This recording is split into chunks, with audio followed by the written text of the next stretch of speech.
It's good, yes. So we can drink Chivas. You sure? It's free. It's free, alright, so we're gonna drink once an hour. Il y a le brewery à la fin de l'interview, you know. We're gonna take all the bottles and gonna drink it. Oxmo Puccino, quelques mots pour dans le truc. Okay, dans le truc. Vous êtes en train de regarder Oxmo Puccino pour dans le truc. Dans le truc, pour dans le truc, ça se dit pas en français, mais dans le truc, c'est le nom du bordel. Exactement. Bonjour, bienvenue dans le truc. Donc on a l'occasion aujourd'hui d'accueillir Oxmo Puccino, donc une légende du rap français, alias Black Desperado ou OX ou d'autres sobriquets qui sont régulièrement employés. Black Barry White. Black Barry White, Black Jailbreak aussi j'ai entendu. Black Jailbreak aussi, ça arrive. Des choses comme ça. En tout cas, vraiment c'est un plaisir pour nous d'accueillir Oxmo, notamment pour la sortie prochaine de ton album le 6 septembre. La nuit du réveil, c'est intitulé ça.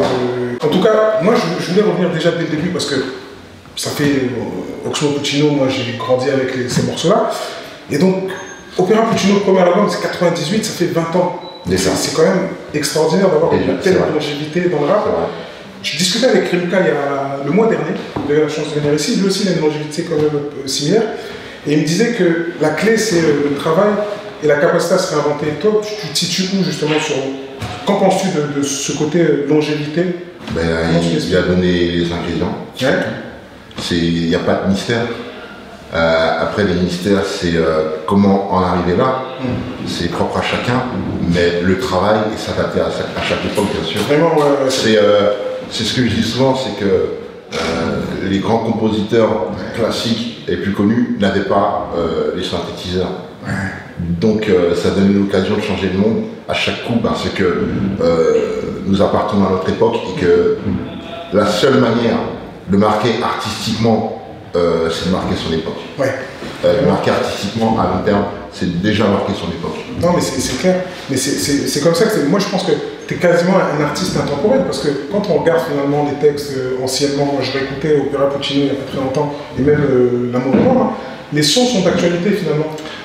Disons que moi je me suis toujours basé sur la musique. Essayer d'être en temps et en heure, en termes de tendance, un minimum pour être reconnu et accepté, pour pas être une étrangeté entière, et mettre beaucoup de soi et la musicalité. Parce que ce qu'on retiendra toujours de quoi que ce soit musical, c'est le petit air qui vous a accroché et les paroles qui vous ont retenu. Et tout le reste n'est que de l'arrangement qui appartient à l'époque. Voilà, c'est-à-dire à une époque on va utiliser telle batterie, à une autre époque ça va être tel instrument qui sera à la mode. Et c'est ce que j'ai toujours essayé d'éviter dans ce que je proposais artistiquement. C'était d'éviter de passer le mode une fois que l'élément que tu as utilisé pour attirer l'attention n'est plus du goût de tout le monde. Non, c'est clair, ça rejoint un peu une phrase de Coco Chanel qui disait les mots passent et se démodent, et puis le style perdure et justement il reste à vie. Mais ça fait vraiment de toi un artiste complet, et un artiste qui est atypique justement, parce que tu as même eu un temps donné justement un album autour du Licopette Bar, je pense au Licopette Bar autour du jazz. Oui. Cette expérience-là, tu peux un peu nous expliquer comment t'en es venu justement, parce que c'est assez... le truc c'est que... c'est assez simple. Excusez-moi. Le truc c'est que c'était après le troisième album, Cactus de Sibérie. C'était après L'amour est mort, donc, et Cactus de Sibérie, et il arrive avec un discours, un propos, une musique qui n'était pas dans la tendance, qui était plus hardcore, plus électronique à fond. Et moi j'étais toujours dans la musicalité. Et quand je commençais à me sentir de moins en moins en cohérence avec ce qui faisait bouger les gens à l'époque, en 2003-2004, je me suis dit alors là vraiment c'est plus mon délire. Donc il y a une réelle rupture avec ça. Là c'est plus mon délire. Le hardcore, le début des clashs, t'arrives avec un rap marrant positif, on se fout de ta gueule presque, tu vois, c'est plus mon délire. Alors un jour Alex Lebou, qui à l'époque travaillait chez Yémal, Alex Lebou, à qui j'envoie beaucoup d'amour, on discute comme ça. Il pleuvait, on était dans un café en terrasse extérieure, il y avait les rideaux, et il pleuvait, je voyais les rideaux couler, et ça représentait un peu ma vision musicale de l'époque. Et il me fait, ouais, tu sais quoi, Hawks, je t'imagine en costume, avec des musiciens derrière toi. Wow. Il me dit ça. Et directement, toi, t'as eu quelle sensation? Moi, j'ai eu l'image immédiate. Immédiatement, j'ai eu l'image. Et je me suis dit, c'est intéressant. Et j'ai gardé le truc en moi. D'accord. Et quelques mois plus tard, Nicolas Flood de Blue Note me rencontre. Je le croise dans les couloirs d'IMI. Il me fait, ouais, oh, j'ai un projet à proposer. Il faudrait qu'on en parle. En plus, Blue Note, c'est quand même quelque chose de... Oui. Et puis, j'avais des bons rapports avec lui bien avant qu'il me propose ça. Oui, parce que c'est un amoureux de la musique aussi. Ouais, il suivait déjà. Et que, oui, et puis il me proposait, il ferait tout le temps des disques, il faisait découvrir les artistes. Et il me dit, voilà, est-ce que ça te dirait de sortir un disque sur mon label? Et je lui dis, un disque de jazz. Donc il fait, ouais, bah, tu prends des musiciens de jazz, tu fais ce que tu fais, mais avec des musiciens de jazz. D'accord. Et donc, l'idée me chauffait, mais en même temps, moi, je n'étais pas fan des projets hip-hop jazz, comme Jazz Mataz. Jazz Mataz, je pensais à ça. Tu vois, tout ça, ça m'intéressait pas du tout. Je n'aimais pas. Et donc, il fallait que je me lance dans un projet, alors que rien ne m'avait inspiré avant. Mais en même temps, j'avais pas envie de retourner dans un album classique, faire des propositions qui tombaient à l'eau, me fatiguer et tout. D'ailleurs, à l'époque du Berry, je chantais souvent que j'avais raté ma life. Je disais souvent ça. J'ai raté ma life, tu vois. À chaque fois qu'il y avait un truc qui flairait, je chantais ça. C'était dur justement après le Cactus Berry, parce que c'est une période finalement, c'est un album qui a été un peu... bien sûr, c'est pas facile. Ça a succédé L'amour est mort. D'accord, alors que... Ouais, ça fait deux sons de suite. Il fallait repartir sur une nouvelle dynamique, et finalement, la rencontre avec les... Parfait. Et donc, j'ai accepté, pendant 2-3 mois en studio, on n'a rien trouvé. On a failli arrêter le projet 5-6 fois. Ah, à ce point-là. Ouais, 5-6 fois. On passait des journées en studio à ne pas se comprendre. Mais j'imagine bien, dans l'environnement finalement, parce que tu te retrouves, tu viens du monde du rap en plus, historiquement, tu as commencé avec Time Bomb, etc. Et donc, tu atterris dans un univers où les gars ont tous fait du solfège, jouent des instruments. Exactement. Avec les complexes. J'imagine que tu n'avais pas fait du solfège auparavant. Comment tu veux exprimer un accord ou un sentiment avec la musique alors que tu n'as connu que les boucles? C'est dingue, quoi. Donc il a fallu trouver le temps de communiquer et ça a pris 3-4 mois de doute. Et on a commencé à faire le disque. Il y a eu le festival Blue Note, on est monté sur scène avant d'avoir fini le disque et on avait une tournée de montée avant de terminer le disque. Et donc la scène a permis de pouvoir après finaliser aussi derrière. Exactement. Non, mais ça rejoint en fait le fait que finalement on sent que tu es quand même un artiste qui donne beaucoup d'amour aussi. C'est un mot qui revient souvent, et même dans tes textes, etc. Et donc dans le lien que tu as avec aussi le public, je pense que c'est une manière aussi... ça a pu te dynamiser en fait, ce côté de monter sur scène, recevoir de l'amour de gens qui t'applaudissent. Moi, ce n'est que l'amour qui fait que je suis là. Sinon, j'aurais arrêté plus longtemps. Mais est-ce que l'amour est mort, pour revenir à cette thématique, parce que j'imagine cette question. Quand je parlais de l'amour est mort, en fait, il y a un morceau qui s'appelle Demain peut-être dans l'album, où je parle déjà de la solitude à cause d'Internet, où je parle du fait que tout va vite, mais qu'on n'avance pas tellement. Et en fait, Demain peut-être, l'amour est mort, c'était une vision du monde qu'on vit aujourd'hui. Mais c'est ça, c'est affolant parce que moi je lisais un livre dernièrement là, qui s'appelle Tout le monde ment, c'est un livre de Seth Stephen qui a écrit un bouquin et qui explique que, en gros, entre ce que les gens disent sur les médias, donc les social media, par exemple, les gens vont faire des recherches, et donc ils vont dire oui, que leur mari est super, etc. Mais derrière lui, il a analysé, si tu veux, les recherches tapées dans Google. Et donc les recherches tapées dans Google disent totalement le contraire. Donc tu vois, la première question c'est est-ce que mon mari c'est un con, est-ce que il est pas beau, etc. Et donc si tu veux, et c'est pour ça que le titre c'est Tout le monde ment, parce que Google aujourd'hui donne des indications sur ce qu'on dit. Et ça rejoint un peu ce que tu disais sur l'amour, tu vois. C'est-à-dire que derrière, on est dans un truc... J'ai jamais fait le rapport entre non, mais vraiment, je te conseille ce bouquin parce que c'est Tout le monde ment. Qui retombe Tout le monde ment et vous aussi.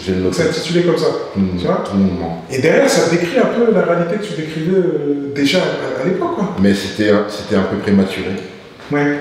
Un peu avant-gardiste, c'est un peu... ouais, avant-gardiste. Parce qu'aujourd'hui, quand on regarde les statistiques, ça parle... c'est clair, aujourd'hui, c'est clair. C'est terminé en divorce, il y a la solitude, si tu veux, quand tu parles des morceaux comme L'enfant seul, etc. On est sur des thématiques. L'amour est mort, c'est la conséquence, la suite de tout ça un peu.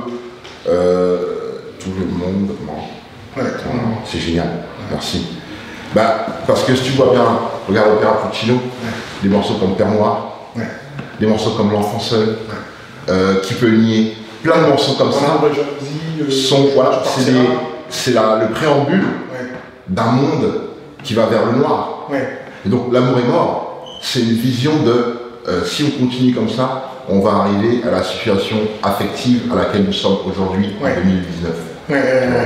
C'est-à-dire à être cynique face au romantique, à douter, à ne pas avoir confiance en soi, à ne pas s'aimer soi-même, à l'écrire sur les réseaux. Exactement. Mais jamais, jamais on a eu une photo sociale aussi précise de l'humanité qu'aujourd'hui. Jamais. Non, vraiment, Jamais. C'est en ça que je me dis. Et ça rejoint ce que tu me disais un peu plus tôt. Vraiment, Et donc, l'amour est mort, c'était une vision de ce monde vers lequel on allait. Et c'était pas pour dire que l'amour qu'on avait en nous était mort parce que on a que ça pour vivre. Oui, mais c'est ça, Je veux dire, si t'as pas d'amour, c'est clair. tu vois, t'es plus que mort. Exactement, en fait. Et c'est la seule chose qui se démultiplie, tu vois, tu peux en donner. Tout ce qu'on entreprend ou qu'on croit chercher n'est qu'un chemin vers ce besoin humain, qui est l'amour. Et aujourd'hui, moi, j'en suis convaincu parce que j'ai eu la chance de faire une mission UNICEF à Haïti, où je suis passé par un orphelinat et que j'ai rencontré une dame qui gérait une famille d'accueil qui avait énormément d'amour pour les enfants et qui disait qu'elle ne pouvait pas vivre dans un orphelinat, travailler dans un orphelinat parce qu'il y avait trop besoin d'amour pour les enfants et qu'elle ne pouvait pas tous les nourrir et que ça la déchirait de l'intérieur. Qu'elle voyait ses enfants vides qui marchaient sans aucun repère, aucune référence, sans nom, sans amour familial, qui errait et qu'elle ne pouvait pas en donner à tout le monde. Elle a arrêté parce qu'elle ne pouvait pas. Et je me suis dit que là, c'était l'image la plus forte qu'on pouvait avoir du manque d'amour. Un enfant qui erre, comme ça. Non, mais cette histoire d'amour, on voit bien même dans ta musique que c'est quand même une valeur qui est essentielle dans tout ce que tu fais. C'est la source, c'est l'essence. Et quand tu repars sur un nouvel album comme ça, l'album qui va sortir à l'Île est encore beaucoup d'amour justement pour la musique, etc. Bien sûr, c'est une passion. Moi j'écris des textes comme on essaie de trouver des clés, comme on essaie de fabriquer des clés. D'ailleurs, je suis devant des serrures qui peuvent représenter une solution à trouver, et j'ai mon morceau de ferraille. Et tout ce que je fais, c'est de le tailler jusqu'à ce qu'il puisse ouvrir la porte. Et dès que j'ai trouvé cette clé, j'en ai là dans tout le monde pour qu'il fasse des copies. Non, mais c'est assez fascinant. Notre époque apporte des nouvelles souffrances qui n'existaient pas avant. Et donc, nouvelles souffrances, nouvelles solutions. Vraiment. Non, mais moi j'ai écouté aussi, pour revenir à l'album qui va sortir, il y a 2 morceaux qui sont sortis et 2 clips qui ont été faits, donc ils ne peuvent pas, le morceau également Social Club, où tu as invité aussi Caballero et Jean-Jacques.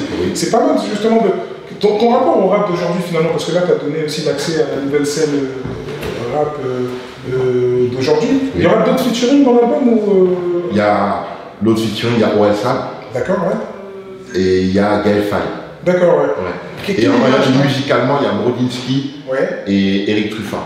C'est important de le noter parce qu'ils apportent vraiment quelque chose. Non, mais super. Quelle image tu as du rap actuel finalement? C'est des choses qui peuvent... Le rap actuel, pour moi, déjà on l'appelle rap à tort. On l'appelle rap à tort. Rap à tort, c'est marrant. Le rap à tort, je veux dire rap à tort. Le rap actuel, c'est même pas du rap, c'est la chanson. C'est la chanson purement et simplement, c'est la chanson française. Ça chantonne, ça mélodie, les rappeurs ils sont beaux dans leurs clips, ils sont séduisants, ils sont sapés, il y a des meufs dans les clips, tu vois, c'est du divertissement pur. Il n'y a même plus besoin de message. Mais c'est ça, la question c'est ça, j'en parlais avec cette déco. Est-ce qu'aujourd'hui, tu penses que finalement le rap a besoin d'avoir un message? C'est une question qui revient souvent. Ce qu'on appelle le rap aujourd'hui, non, on n'a plus besoin de message. Bien sûr que non. Mais historiquement, quand tu te réfères à tes références, toi, rap, enfin, j'imagine le rap avant Biggie et Tupac, etc., le rap new-yorkais, peut-être ce rap américain là, qui prend toute sa source là dans mais c'est l'époque où le rap coûtait 100 euros. C'est l'époque où le rap coûtait 100 euros, c'est l'époque où le rap n'avait que ça à dire parce qu'il ne savait pas ce qu'il y avait à l'extérieur. Avant que ce qu'on appelle le rappeur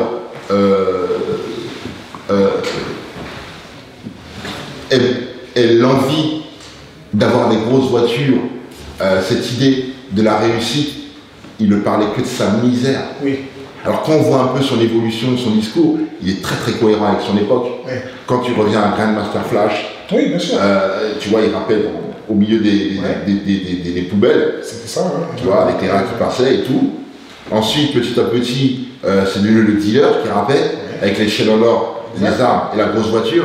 Après, ça a été la période Tribe Called Quest où c'était un peu plus bobo. Exact. Et après, qu'est-ce qu'il y a eu après, on a commencé à avoir les icônes. Les Tupac, les Biggie, l'extrême richesse, les mafieux, les entrepreneurs.